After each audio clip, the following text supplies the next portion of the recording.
Olá, esse é o Boletim Câmara desta terça-feira, dia 25 de novembro de 2025. E nesta segunda-feira, a Câmara de Taubaté celebrou o Dia Municipal de Luta contra o Câncer. O repórter Lucas Levin acompanhou a solenidade e traz os detalhes para nós. E a gente conversa agora com a vereadora Zelinda Pastora, que é a presidente da solenidade. Vereadora, por que é importante o Poder Legislativo celebrar o Dia Municipal da Luta contra o Câncer?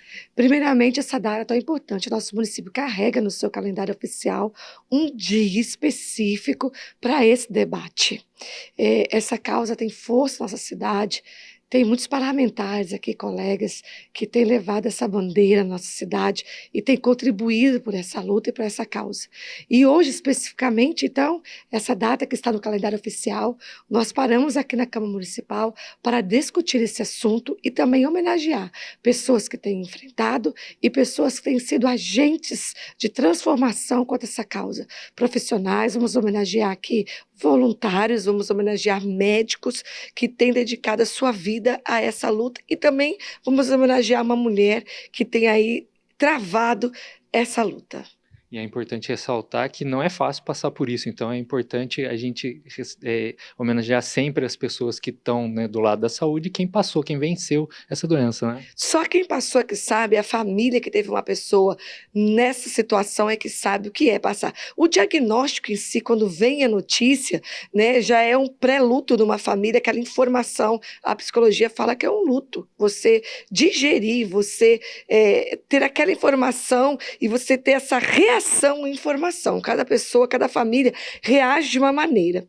E o entorno, os grupos de apoio, os profissionais da saúde são importantíssimos nesse processo de acolhimento, porque nessa hora o emocional é tudo.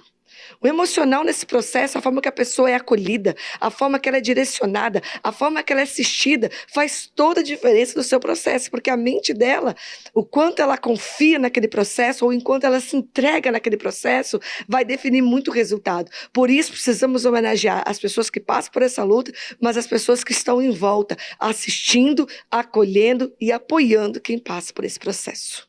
Muito obrigado, vereadora. E você pode acompanhar essa solenidade e outros programas da TV no canal do YouTube TV Câmara Taubaté.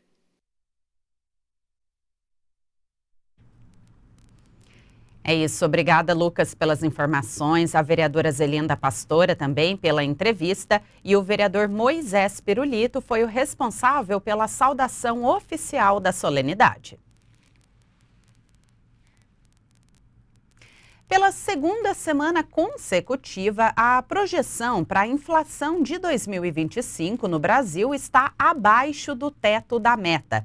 É o que mostra o Boletim Focus, que foi divulgado nesta segunda-feira, dia 24, com as previsões do mercado financeiro, indicando que o ano fechará com o Índice Nacional de Preços ao Consumidor Amplo, o IPCA, que é considerada a inflação oficial do país, em 4,45%. Definida pelo Conselho Monetário Nacional, a meta para a inflação é de 3%, com um intervalo de tolerância de 1,5 ponto percentual para cima ou para baixo. Ou seja, o limite inferior é de 1,5% e o superior de 4,5%. A melhora na previsão veio após o resultado da inflação de outubro, que fechou em 0,09%. Foi, portanto, a primeira vez em 8 meses que o patamar apresentado ficou abaixo da casa de 5%. E agora nós vamos falar sobre a pauta da sessão ordinária que acontece hoje, a partir das 2 horas da tarde, aqui na Câmara de Taubaté. Então, para isso, eu chamo a repórter Fernanda Maria, que participa conosco ao vivo e traz as informações. Fernanda, seja muito bem-vinda ao Boletim Câmara.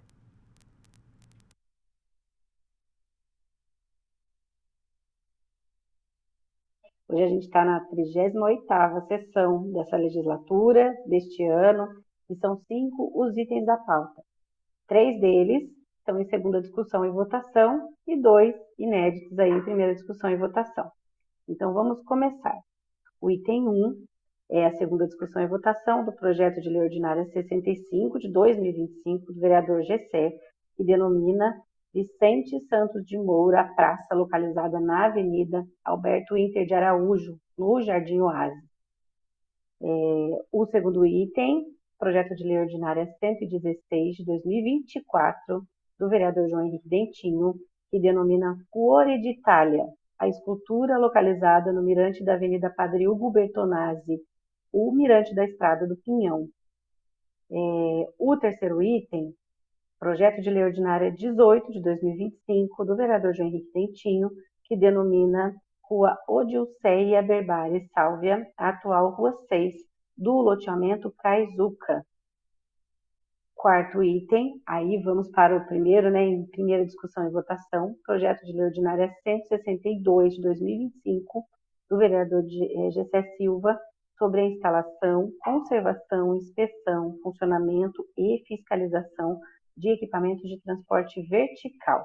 O objetivo deste projeto é suprir uma lacuna da legislação municipal referente à segurança desses equipamentos, porque hoje em dia não existe uma legislação específica para isso, tanto no município ou no estado ou na federação, que obriga a realização de vistorias técnicas.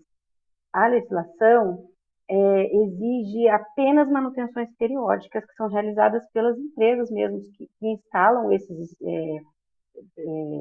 equipamentos, pelos edifícios, permitindo que os agentes que fazem o serviço emitam os laudos e atestados de segurança. Então, para o Gessé, o autor da proposta, isso representa um risco real à integridade física e à segurança, a vida da população. E o último item, quinto item, primeira discussão e votação do projeto de lei ordinária 220 de 2025, do vereador Bilili de Ângeles, que denomina a Rua Antônio Júlio Taino, atual Rua 4, do loteamento Campo de Fiore. O Antônio Júlio Taino, conhecido como Taino, foi amante do esporte, apoiava o futebol amador, foi atleta, técnico e fez parte da diretoria do Esporte Clube Taubaté e não media esforços para contribuir com o crescimento do esporte taubatiano e o surgimento de novas gerações de atletas para representar a cidade em jogos regionais, abertos do interior e em equipes profissionais de futebol, Sua conduta inspirou gerações, demonstrando que o esporte é uma poderosa ferramenta de transformação social, visão e construção de caráter. O Taino faleceu em julho deste ano, aos 95 anos de idade. Então aí, Ana, os 5 itens, uma prévia aí dos 5 itens que deverão ser discutidos e votados na sessão desta tarde de hoje. Ótimo, Fernanda. A gente teve uma interrupção da sua voz, do som do seu microfone no início da sua fala, então só quero confirmar aqui que essa é a 38ª sessão ordinária deste ano e também dessa legislatura. Nós não temos inscritos, na tribuna hoje para o início ali da sessão, participação da população, mas depois da discussão de todos os projetos da ordem do dia, tem também a tribuna livre dos vereadores, que é aquele momento em que eles utilizam para falar de questões gerais aqui do nosso município. Fernanda, então eu quero agradecer a participação, deixar aqui o convite para que a população participe, acompanhe a sessão ordinária e até a próxima. Muito obrigada, Ana. Realmente hoje a gente não tem inscritos na tribuna livre, então a gente reforça aí o lembrete para a população que tem esse recurso aí para participação popular durante a sessão, e fica também o convite para a população acompanhar pela TV Câmara Taubaté ou presencialmente no plenário a 38ª sessão ordinária do ano da legislatura. Até a próxima. Uma proposta do governo federal prevê o fim da obrigatoriedade dos cursos de formação teórica e prática em autoescolas para a obtenção da Carteira Nacional de Habilitação, a CNH. A repórter Tânia Vinhas conversou com um especialista em trânsito para entender melhor essas possíveis mudanças. É um projeto de lei que está dando o que falar nas ruas aqui de Taubaté e no Brasil inteiro. Será que a autoescola vai acabar? Para responder essa pergunta, converso com Rafael Silva, da Escola de Trânsito. Ele é especialista nisso. Então, Rafael, já pergunto direto. A autoescola vai acabar ou não vai acabar? A autoescola não vai acabar. Por quê? Existe o artigo 155 do CTB, que estabelece que a formação tem que ser feita por instrutor ou instrutor vinculado à autoescola. O ministro dos Transportes, Renan Calheiros Filho, falou que quer que o pai, né, um parente, que a pessoa não precise de autoescola, não precise de instrutor para tirar a habilitação. Então, hoje, existe o exame prático, e o exame vai continuar, né, se ele quisesse acabar com o processo. E daí, quando a pessoa fosse fazer o exame, como que ela ia se preparar para esse exame? Ia aumentar o número de reprovas. Então, o instrutor, ele vai passar a norma de circulação e conduta, memória muscular, né, ligar o veículo, colocar a primeira, baixar o freio de mão, pisar na embreagem, acelerar, soltar a embreagem. Então, todo esse processo é ensinado pelo instrutor na autoescola, na parte teórica, explica como fazer e na prática, ali, executando. Então, é muito importante. A diferença principal, então, seria na parte teórica, né? A aula não precisaria o aluno vir até a escola, poderia estudar de casa, seria um pouco diferente nesse sentido. Então, hoje, o ministro ele não tem capacidade de alterar a lei. Quem pode alterar a lei é os deputados, né, através de projeto de lei, deputado federal. O ministro ele quer alterar a resolução do CONTRAN. Então, sim, pode haver uma mudança, mas essa mudança tem que ser conversado com quem faz parte do processo de habilitação, nada sem nós, sobre nós. Então, as pessoas, ele quer mudar para uma ideia dele, mas não consultou quem faz parte do processo de habilitação. O principal argumento é diminuir custos, que a gente sabe que a autoescola para tirar uma carteira de habilitação é caro, não é todo mundo que pode pagar. Mas a gente também sabe que existe essa conversa para muitas coisas, por exemplo, as malas no aeroporto que prometeram baixar o preço, não baixou. Você acha que isso vai fazer diferença no bolso da pessoa? Então, aqui na nossa região, o ministro falou que a habilitação está R$4.000. Então, hoje, a habilitação aqui em Taubaté, por exemplo, no Vale do Paraíba, está por volta de R$1.500. Então, se você pegar 20 aulas de carro e 20 aulas de moto e dividir, o valor não é tão alto assim. Então, se realmente a habilitação fosse R$4.000, com certeza, essa mudança que ele queria fazer, né, iria baixar o valor da habilitação. Mas hoje o valor que é praticado já está um valor baixo, não tem como reduzir mais que isso. O que ele tem que fazer hoje, como ministro, é dar incentivo para as autoescolas, isenção de IPVA para veículo de autoescola, na compra de carro zero ICMS IPI, para a autoescola, daí a autoescola sim vai conseguir reduzir o processo de habilitação e manter a segurança no trânsito, porque ele quer tirar a autoescola, mas não quer colocar nada no lugar. Então isso aí vai aumentar o número de acidentes de trânsito.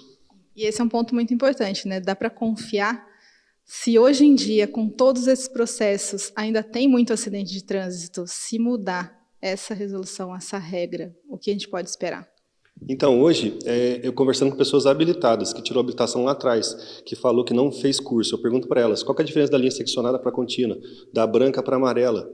Por que usa duas linhas no chão, por que usa uma linha apenas? Eles não sabem responder, então eles querem acabar hoje com o curso teórico, querem acabar com as aulas práticas, então a tendência é a pessoa conduzir na via pública sem entender as normas de circulação, né? Transitando na contramão, causando mais acidente de trânsito. E só quem teve alguém que é vítima de acidente de trânsito, né, sabe da importância da pessoa estar dirigindo de maneira consciente. Exatamente, então essa história ainda está um pouco no campo das ideias, né, Rafael? A gente vai ter que aguardar Brasília, o que eles vão decidir sobre o futuro das autoescolas, que ainda vão existir, mas pode mudar um pouco a realidade, a rotina. Volto com vocês aí no estúdio.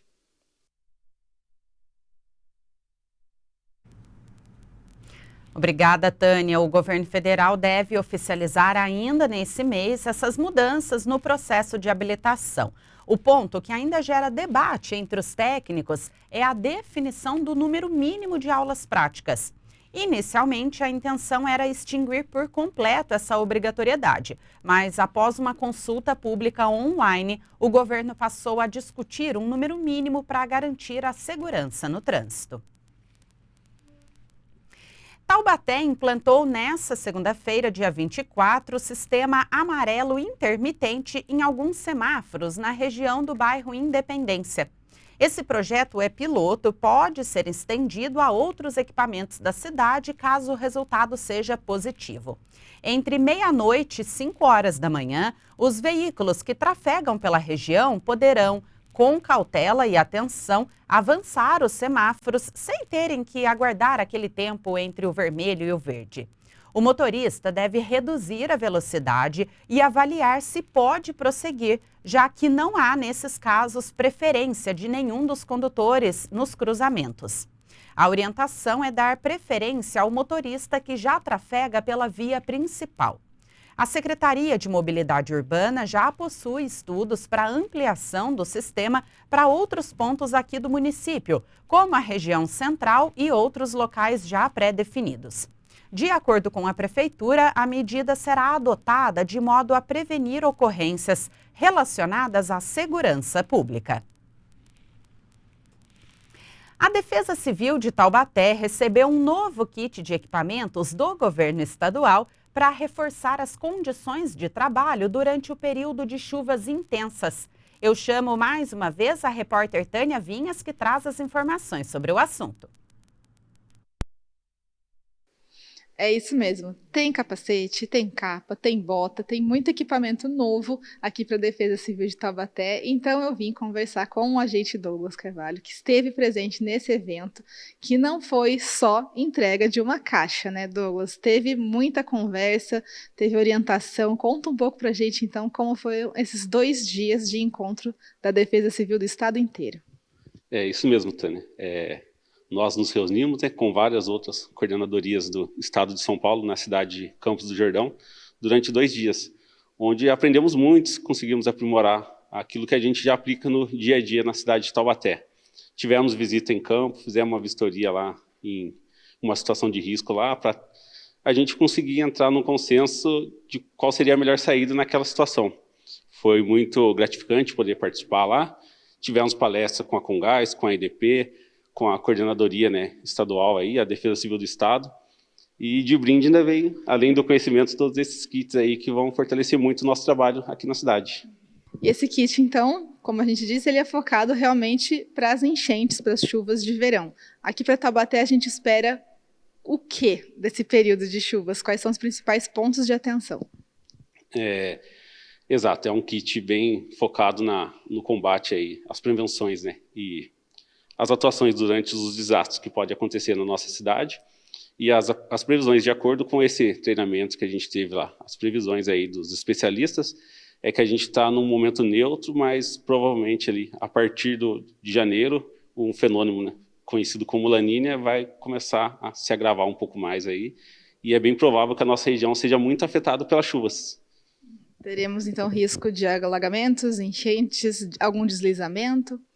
Sim, a cidade de Taubaté, nós da Defesa Civil, estamos focados em prevenir e combater os principais locais que estão sujeitos a alagamentos. Temos alguns lugares nos centros das cidades, alguns locais na região um pouco mais afastada, que daí tem a questão dos rios, que podem ter algum desmoronamento ali nas suas laterais, e algumas áreas, como a gente tem também na cidade, que tem risco de geológico, né? Algum deslizamento, movimento de massa, e esse kit vai fortalecer muito a nossa equipe aí para concluir com êxito aí todas as ocorrências que chegarem até a gente. Tá joia, Douglas, obrigado. Então a gente já sabe que a Defesa Civil está preparada, a parte dela está sendo feita, mas também a população tem que fazer a parte dela, né, Douglas? Correto. Tem desastres naturais, tem o Laninha, que a gente não pode fazer nada, ela simplesmente chega, mas o que a população pode fazer para evitar maiores problemas?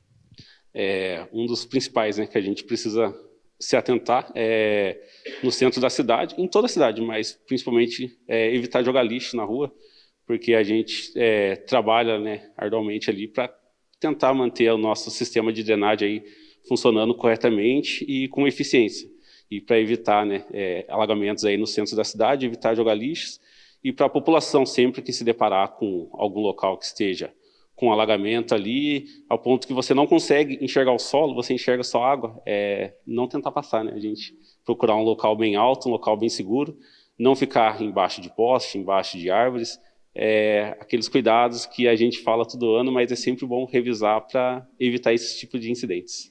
Exatamente, a gente reforça sempre essas recomendações, todo mundo protegido, qualquer coisa, chama a Defesa Civil. Volto com vocês aí no estúdio.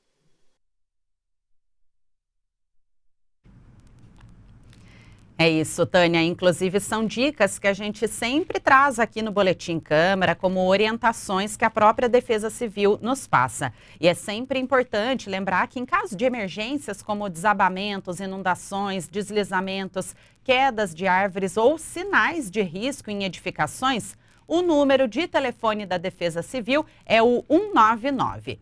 Então, esteja sempre preparado para fornecer informações detalhadas sobre o ocorrido, como o endereço completo e também uma breve descrição do desastre, para que a ajuda seja prestada o mais rápido possível. Obrigada pelas informações.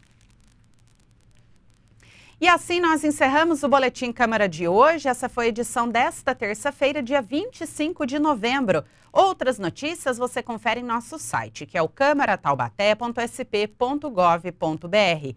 Um abraço, uma ótima terça-feira e até mais.